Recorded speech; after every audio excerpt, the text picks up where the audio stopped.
नमस्कार। भिन्न विचारर आउ एक नूतन एपिसोड को मु स्वागत करुच्ची आपण मानकु। प्रिय साथी माने, एई एपिसोड रे आमे आलोचना करिबा हमर शरीर संबंध रे। देखिबे आम शरीर को नहीं गोटे पोएटिक लैंग्वेज अच्छी, माने कविर भाषा, आउ गोटे रिलीजियस लैंग्वेज अच्छी, सेटा होची धर्मर भाषा, आउ गोटे साइंस लैंग्वेज अच्छी, सेटा होची विज्ञानर भाषा। ये सब जिनस आमे जानिबा। अनेक समय लोक माने भूल बुझी थांती जे मुंड माने मस्तिष्क आ मस्तिष्क माने मन, किंतु ये तीनटा जाक कौन समान केबे नुह।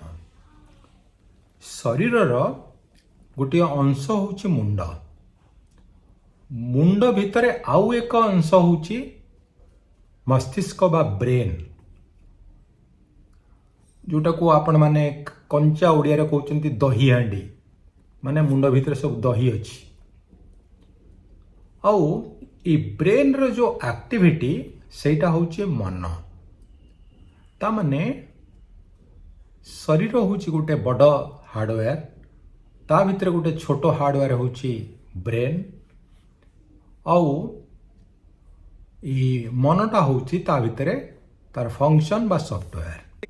आउ गोटे कथा आपण भी देखिथिबे, अनेक समय लोक माने कोन कहितांती तांगर हार्ट बा हृदपिंड को से माने मध्य कहितांती एटा तांगर हृदय। देखंतु हार्ट ठीक अछि, किंतु हृदपिंड और हृदय ये दीटाक केबे भी समान नुह।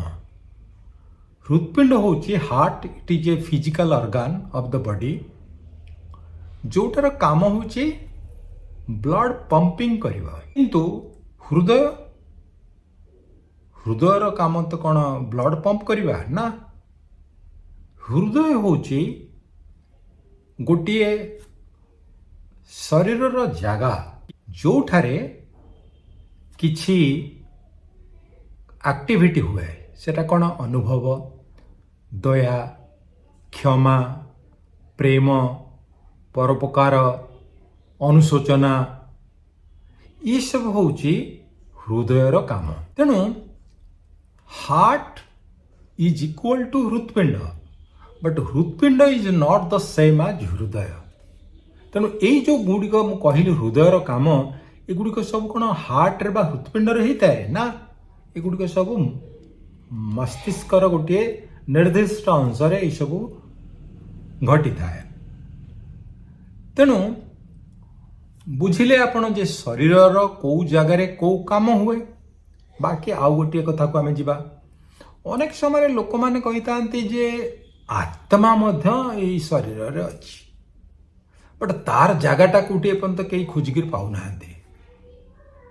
काहेकि ना आत्मार गोटे पोएटिक लैंग्वेज इंटरप्रिटेशन अच्छी, गोटे रिलीजियस लैंग्वेज इंटरप्रिटेशन अच्छी, आउ साइंस लैंग्वेज इंटरप्रिटेशन रे there is no atma, but science recognises consciousness. जदि atma is equal to soul and soul is equal to consciousness, then विज्ञान recognizes consciousness।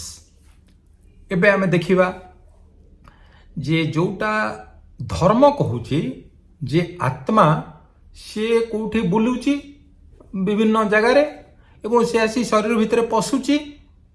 तो यदि पशुची तापे गोटे जगह दरकार, तो शरीर को जगह रे से अवस्थान करूची सेटा को कई कहि पारु नांती।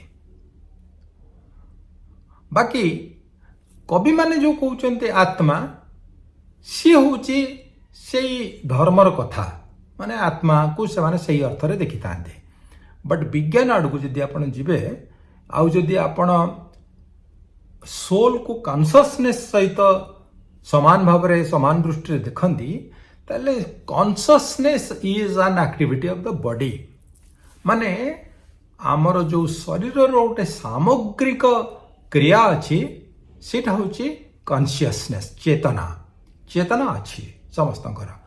ଯେମିତି ସବକନସିୟସ୍ କନସିୟସ୍ ସୁପର କନସିୟସ୍ ଏଇ ଯୋଉଟା ଆକ୍ଟିଭିଟି ଅଛି ଚେତନାର ସ୍ତର that is there in the body ଆଉ ଏଇଟା ମଧ୍ୟ ଗୋଟେ software it is not hardware କିନ୍ତୁ କମ୍ପ୍ୟୁଟରରେ ଯେମିତି ବିଭିନ୍ନ କାମ ପାଇଁ ହାର୍ଡୱେୟାର ଦରକାର ଏବଂ ତା ଭିତରେ ଫଙ୍କସନ୍ ହୁଏ ସଫ୍ଟୱେୟାର ସେମିତି ଶରୀର ଭିତରେ ମଧ୍ୟ ଏ ସଫ୍ଟୱେୟାର କାମ ହୁଏ ବା ସୋଲ୍ ବା କନସିୟସନେସ୍ର କାମ ମଧ୍ୟ ଚାଲିଛି କିନ୍ତୁ ଯେଉଁମାନେ କହୁଛନ୍ତି ଯେ ଦ ସଫ୍ଟୱେୟାର ଦିସ୍ ଚେତନା software is possible without the ଶରୀର ହାର୍ଡୱେୟାର ସେଇଟା ଏପର୍ଯ୍ୟନ୍ତ ବୁଝି ହେଉନି ବା ବିଜ୍ଞାନ ଆକୁ ଏପର୍ଯ୍ୟନ୍ତ ଜାଣିପାରିନି ବା ମାନିବା ପାଇଁ ପ୍ରସ୍ତୁତ ନୁହଁ କିନ୍ତୁ ସବୁଠାରୁ ଆପଣ ଏତିକି ମାନି ନିଅନ୍ତୁ ଯେ ବିଜ୍ଞାନର ଏଇ ଯେଉଁ ଗବେଷଣା ଚାଲିଛି କନସିୟସନେସ୍ ବାବଦରେ ସେଇଟା ଏପର୍ଯ୍ୟନ୍ତ ମଧ୍ୟ ଫାଇନାଲ ନୁହଁ କାହିଁକି ଏଇଟା ଡିବେଟ୍ ଜାରି ରହିଛି କିନ୍ତୁ ବହୁତ ସମୟରେ ଆମେ ଯେଉଁ ଭୁଲ କଥା ଆମେ କହେ ଯେ